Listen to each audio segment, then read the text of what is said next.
एक international heist crew दुनिया के अलग अलग हिस्सों से मिलकर एक पैसेंजर प्लेन में चोरी करने का प्लान बनाते हैं। उनका प्लान 12,000 मीटर की ऊंचाई पर उड़ते हुए प्लेन से $500 मिलियन का सोना चुराने का होता है। यह मिशन इम्पॉसिबल सा लगता है, लेकिन यही इस कहानी की शुरुआत है। हर कदम खतरे से भरा है और हर फैसला जिंदगी बदल सकता है। कहानी की शुरुआत एक गॉर्जियस ऑक्शन से होती है। पूरे हॉल में कैमरे लगे होते हैं और कोई भी ब्लाइंड स्पॉट नहीं होता है। पुलिस को पूरा भरोसा होता है कि यहाँ से कुछ भी गलत नहीं हो सकता, लेकिन उन्हें यह अंदाजा नहीं होता कि आज कुछ एक्स्ट्रॉर्डिनरी होने वाला है। इसी ऑक्शन में इंटरनेशनल मास्टर थीफ साइरस आराम से अपने असली चेहरे के साथ एंट्री करता है। उसे देखकर पुलिस हैरान रह जाती है, क्योंकि वह बिना किसी डर के खुलेआम घूम रहा होता है। उसकी चाल और आंखों में अलग सा सेल्फ कॉन्फिडेंस होता है। पुलिस उसकी हर हरकत पर नजर रखना शुरू कर देती है। साइरस सीधे ऑक्शन हॉल के बीचों बीच बैठ जाता है और बिल्कुल शांत रहता है। कुछ देर बाद वह एक NFT आइटम पर बोली लगाता है, जिसकी कीमत $20 मिलियन होती है। सभी लोग हैरान रह जाते हैं कि वह इतनी बड़ी रकम इतनी आसानी से कैसे लगा सकता है। पुलिस की निगरानी और भी बढ़ जाती है। जैसे ही ऑक्शन स्टाफ सफल ट्रांजैक्शन की घोषणा करता है,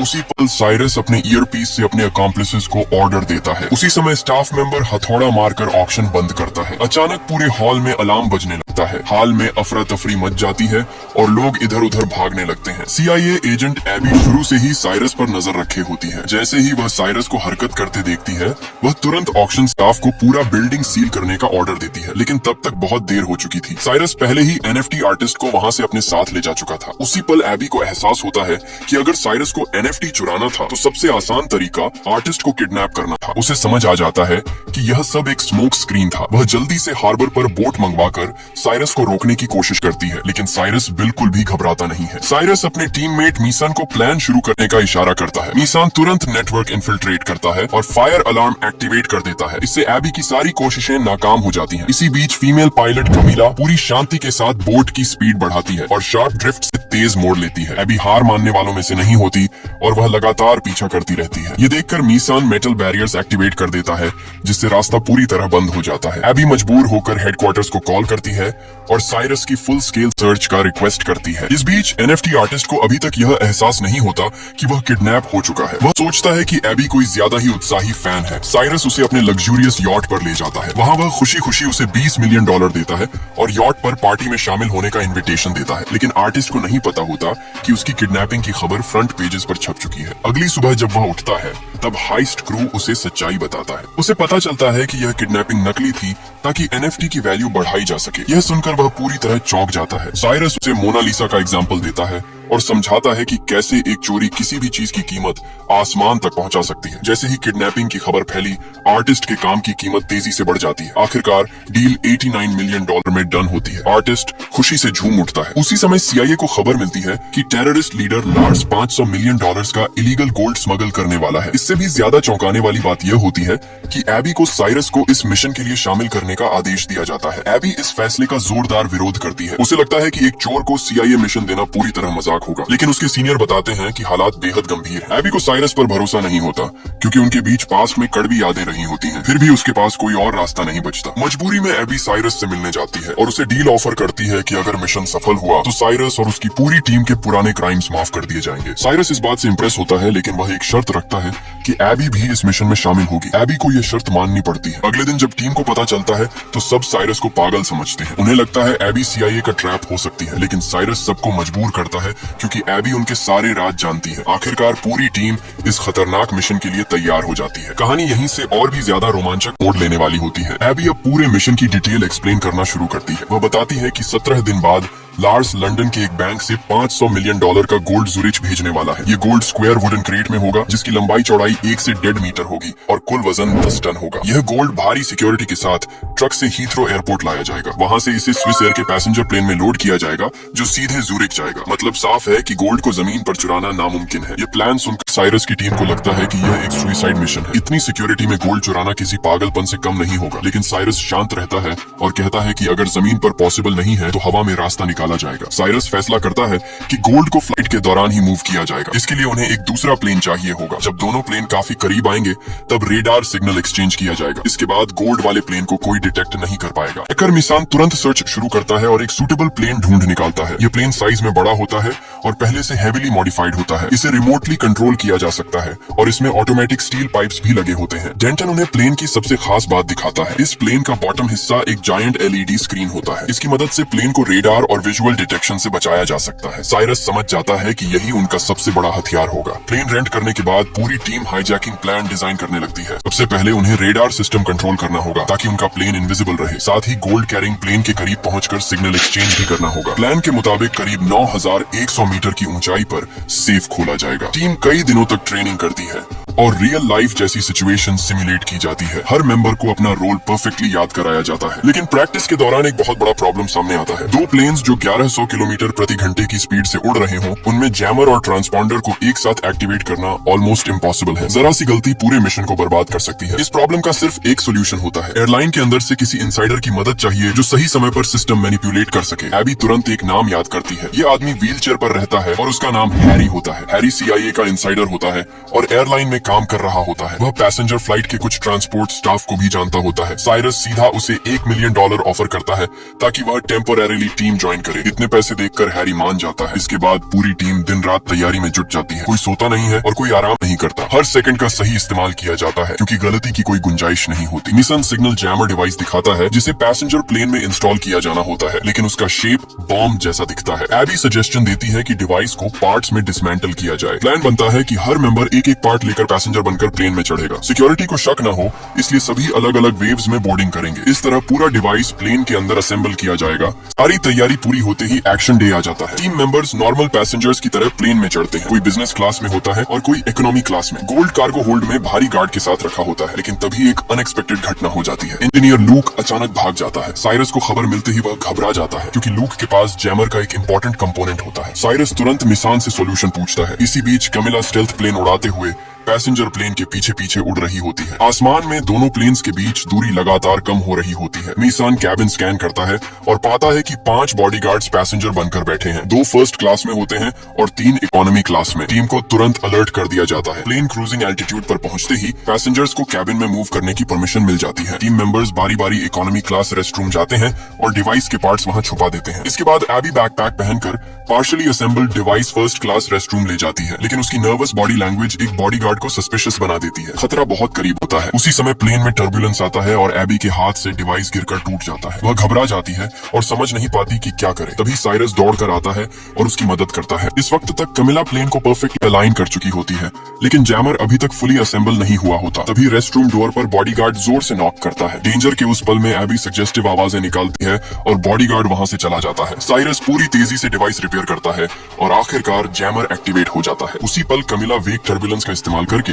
पैसेंजर प्लेन के पीछे लॉक कर लेती है। सिग्नल एक्सचेंज सक्सेसफुल हो जाता है और दोनों प्लेन्स रेडार से गायब हो जाते हैं। अब मिशन अपने सबसे खतरनाक फेज में प्रवेश कर चुका होता है। उसी समय एयर ट्रैफिक कंट्रोल सेंटर में हैरी अपना खेल शुरू करता है। वह कैप्टन को फॉल्स वेदर रिपोर्ट भेजता है और बताता है कि जूरिक में मौसम बहुत खराब है। वह कैप्टन से रिक्वेस्ट करता है कि प्लेन को इमरजेंसी लैंडिंग के लिए बर्फीले पहाड़ों के बीच बने एयरपोर्ट की ओर मोड़ा जाए। हैरी अपना काम पूरा करने के बाद कमीला को सिग्नल भेज देता है। कमीला तुरंत अगला स्टेप एग्जीक्यूट करती है। वह रडार जैम करने वाला ड्रोन रिलीज करती है और पैसेंजर प्लेन से डिस्टेंस बढ़ा लेती है। अब दोनों प्लेन्स पूरी तरह कंट्रोल में होते हैं। कैप्टन पैसेंजर्स को इमरजेंसी लैंडिंग की अनाउंसमेंट करता है। कैबिन में हलचल होने लगती है और लोग घबरा जाते हैं। इसी बीच बॉडीगार्ड्स भी एक्टिव हो जाते हैं और सस्पिशियस मूवमेंट शुरू कर देते हैं। कार्गो होल्ड में मैग्नस अपना काम शुरू करता है। वह कंट्रोल पैनल पर बटन्स दबाने लगता है, लेकिन कुछ देर तक कोई रिस्पॉन्स नहीं आता है। हर किसी की सांस अटक जाती है। अगर सिस्टम फेल हो गया तो सब खत्म हो जाएगा। अचानक अगले ही पल सेफ अनलॉक हो जाता है। मैग्नस राहत की सांस लेता है और तुरंत पासवर्ड क्रैक करने लगता है। गोल्ड तक पहुंचने का रास्ता खुल चुका होता है, लेकिन तभी एक बॉडीगार्ड को कुछ गड़बड़ नजर आती है। वह तुरंत अलर्ट हो जाता है। बिना वक्त गंवाए कैबिन के अंदर फाइट शुरू हो जाती है। पैसेंजर्स चीखने लगते हैं और कियोस फैल जाता है। इसी दौरान कैप्टन को भी कैबिन से अजीब आवाजें सुनाई देती हैं। वह स्थिति समझते ही नियरेस्ट एयरपोर्ट पर इमरजेंसी लैंडिंग का फैसला ले लेता है। प्लेन तेजी से नीचे उतरने लगता है। प्लेन जैसे ही एल्प्स एयरपोर्ट पर लैंड करता है, बॉडीगार्ड साइरस को गन पॉइंट पर कार्गो होल्ड में ले जाते हैं। वे गोल्ड चेक करने का आदेश देते हैं और तुरंत लार्स को कॉल करके सिचुएशन रिपोर्ट करते हैं। लार्स शांत रहता है और सब सुनता है। बॉडीगार्ड उसे बताता है कि प्लेन एल्प्स के एयरपोर्ट पर उतरा है, लेकिन रॉबर्ट्स ने एक बैकअप प्लेन भी तैयार कर रखा है। लार्स ठंडे दिमाग से अपने आदमियों को गोल्ड और रॉबर्ट्स दोनों सीज करने का आदेश देता है। बॉडीगार्ड्स साइरस, एबी और कैमिला को प्लेन से नीचे उतारते हैं। कैमिला के पास खुद को समझने का भी समय नहीं होता और वह भी प्रिजनर बन जाती है। अब सिचुएशन पूरी तरह उलट चुकी होती है। गोल्ड को शिफ्ट करने की तैयारी होती है। गन सिर पर रखकर कैमिला को बैकअप प्लेन उड़ाने के लिए मजबूर किया जाता है। आसमान में एक बार फिर टेंशन भर जाती है। सीआईए हेडक्वार्टर्स में बैठे सीनियर्स को भी एहसास हो जाता है कि एबी और उसकी टीम सीरियस ट्रबल में है। तुरंत ट्रैकिंग ऑर्डर जारी किया जाता है और सैटेलाइट्स एक्टिव कर दिए जाते हैं। बैकअप प्लेन धीरे धीरे टेक ऑफ करता है। उसी पल कैमिला सीक्रेटली सिग्नल भेजती है। साइरस सिग्नल समझ जाता है और एबी से सीट बेल्ट बांधने को कहता है। अगले ही सेकंड प्लेन वायलेंटली शेक करता है। जिन बॉडीगार्ड्स ने सीट बेल्ट नहीं बांधी होती वे फ्लोर पर गिर जाते हैं। केओस फिर से फैल जाता है। लीड बॉडीगार्ड किसी तरह खड़ा होकर कैमिला से पूछता है कि प्लेन क्यों हिल रहा है। कैमिला कामली जवाब देती है कि गोल्ड का वजन बहुत ज्यादा है। बॉडीगार्ड को शक तो होता है लेकिन वह कुछ कर नहीं पाता। असल में कैमिला प्लेन की एक्सटर्नल स्टेल्थ लेयर को गिरा देती है। इसका मकसद सीआईए को रेडार पर दिखाई देना होता है। कुछ ही देर में सीआईए प्लेन डिटेक्ट कर लेती है। सीआईए तुरंत 2 F-35 फाइटर जेट सपोर्ट के लिए भेज देती है, लेकिन तभी एक ऑफिसर सीनियर को याद दिलाता है कि उनके पास लार्स के खिलाफ कोई सॉलिड एविडेंस नहीं है। सीनियर कुछ देर सोचता है और नेटो से कांटेक्ट करने का फैसला लेता है। टेररिस्ट थ्रेट का बहाना बनाकर प्लेन शूट डाउन करने की परमिशन मांगी जाती है। एबी की जान की परवाह भी नहीं की जाती। बॉडीगार्ड्स को लगता है कि यह सिर्फ एम्प्टी थ्रेट है। कैमिला प्लेन को आगे उड़ाती रहती है। बाहर फाइटर जेट्स मिसाइल्स रेडी करके फाइनल 60 सेकंड्स का काउंटडाउन शुरू कर देते हैं। पैसेंजर कैबिन में साइरस एक आखिरी दांव सोचता है। वह रिमोट कंट्रोल एक्टिवेट करता है। स्टील पाइप्स अचानक बाहर निकलती हैं और बॉडीगार्ड्स को जोर से जमीन पर पटक देती हैं। स्थिति एक बार फिर पलट जाती है और अब कंट्रोल वापस साइरस की टीम के हाथ में आने लगता है। साइरस बॉडीगार्ड को काबू में करता है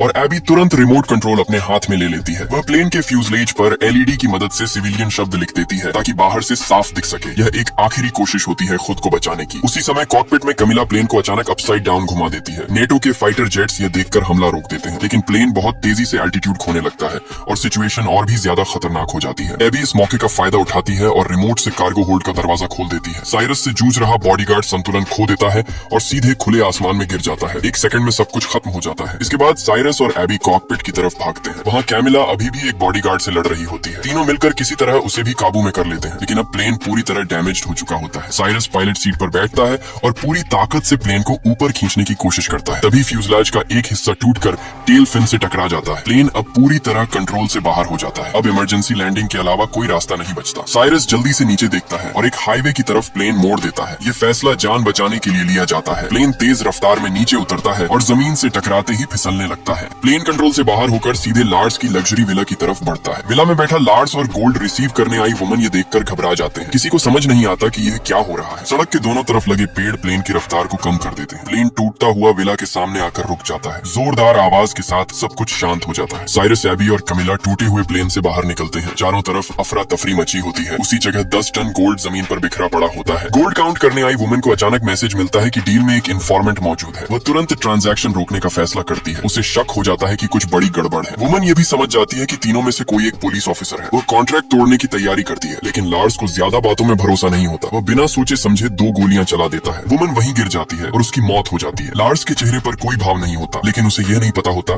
कि पैसेंजर प्लेन के कैमरा से माई का बेटा ये सब रिकॉर्ड कर चुका होता है। जब लार्स गुस्से में पूछता है कि पुलिस ऑफिसर कौन है, तब साइरस आगे बढ़कर सामने आता है। लार्स गन उठाकर उसे मारने ही वाला होता है। तभी अचानक पुलिस फोर्स वहां पहुंच जाती है और चारों तरफ से घेर लेती है। लार्स घबराकर साइरस और उसकी टीम पर इलीगल ट्रेसपासिंग का आरोप लगाने लगता है। वह खुद को बचाने की कोशिश करता है। सिचुएशन कुछ ही पलों में पूरी तरह बदल जाती है। साइरस पुलिस को पूरी कहानी बताता है कि कैसे गोल्ड स्मगलिंग हो रही थी और कैसे मर्डर किया गया। उसी समय फ्यूसलाज पर प्रोजेक्टेड फुटेज में लार्स द्वारा की गई हत्या का सबूत दिखाया जाता है। अब लार्स के पास बचने का कोई रास्ता नहीं बचता। वह सिर झुकाकर अपना जुर्म कबूल करता है। उसका पूरा खेल वहीं खत्म हो जाता है। कुछ ही देर बाद सीआईए की टीम भी वहां पहुंच जाती है। एबी सब कुछ देखकर अंदर से टूट चुकी होती है। साइरस ये समझ जाता है कि अब उसे यहाँ से निकलना होगा। कैमिला एक बोट तैयार करती है और साइरस उसके साथ निकलने की तैयारी करता है। एबी अपने सीनियर से पूछती है कि क्या नेटो को प्लेन गिराने का आदेश उसी ने दिया था। जवाब उसे पहले से पता होता है। गुस्से में एबी अपने सीनियर को एक पंच मारती है। फिर वो अपना बैज जमीन पर फेंक देती है और सीआईए से रिजाइन कर देती है। उसके चेहरे पर अजीब सी शांति होती है। इसके बाद एबी बिना पीछे देखे ओसाइरिस की बोट पर चढ़ जाती है। अब उसका रास्ता पूरी तरह बदल चुका होता है। कहानी अब अपने आखिरी और सबसे सबसे चौंकाने वाले मोड़ की तरफ बढ़ती है। बोट आगे बढ़ती है और पीछे केओस धीरे धीरे दूर होता जाता है। साइरस एबी को शांत करने की कोशिश करता है। समुद्र की हवा उनके चेहरों से टकरा रही होती है और पहली बार एबी को लगता है कि वह सच में आजाद है। साइरस उससे कहता है कि अब उसे पूरी सच्चाई जाननी चाहिए। साइरस एबी को बताता है कि यह मिशन शुरू से ही CIA के लिए नहीं था। एबी ये सुनकर चौंक जाती है। वह समझती थी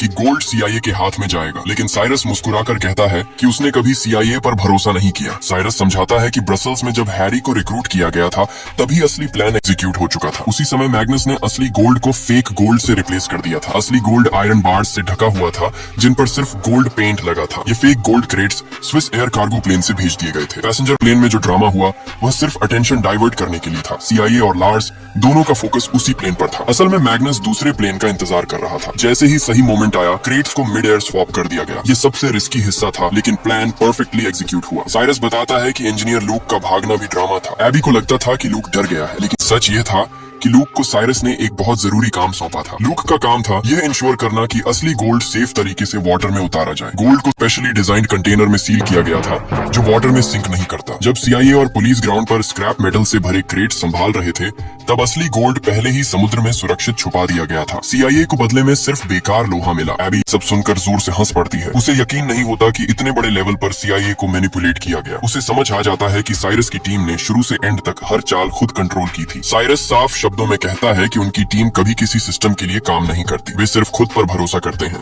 यही वजह है कि एबी को मिशन में शामिल किया गया था। टीम के बाकी मेंबर्स भी पहुंच जाते हैं। सब एक दूसरे को गले लगाते हैं। इतने दिनों बाद पूरी टीम फिर से एक साथ होती है। हर किसी की आंखों में खुशी और सुकून होता है। एबी अब ऑफिशियली इस टीम का हिस्सा बन चुकी होती है। उसके चेहरे पर कोई डर नहीं होता, सिर्फ एक्साइटमेंट और आजादी की चमक होती है। साइरस एबी को एक रिमोट कंट्रोल पकड़ाता है। वह कहता है कि अब आखिरी स्टेप उसका है। एबी बिना कुछ पूछे रिमोट का बटन दबा देती है। समुद्र की सरफेस हिलने लगती है। धीरे धीरे पानी के नीचे से मेटल कंटेनर्स ऊपर आने लगते हैं। कुछ ही सेकंड्स में 10 टन गोल्ड पानी से बाहर दिखाई देने लगता है। एबी की आंखें खुली की खुली रह जाती हैं। वह गहरी सांस लेती है और अपने अंदर एक अजीब सी राहत महसूस करती है। उसे लगता है जैसे उसके अंदर का बोझ पूरी तरह उतर गया हो। साइरस उसे देखता है और हल्की सी मुस्कान देता है। टीम के सभी लोग गोल्ड को देखते रहते हैं जो पानी से बाहर निकल चुका होता है। 10 टन सोना उनके सामने होता है और उसकी कीमत $500 मिलियन होती है। ये वही गोल्ड होता है जिसके लिए इतनी बड़ी लड़ाई लड़ी गई थी। एबी कुछ पल तक चुप रहती है और फिर उसे अपनी पुरानी जिंदगी याद आती है जहाँ हर दिन रूल्स और ऑर्डर्स में बीतता था। अब उसे लगता है कि उसने सही फैसला लिया है। साइरस साफ साफ कह देता है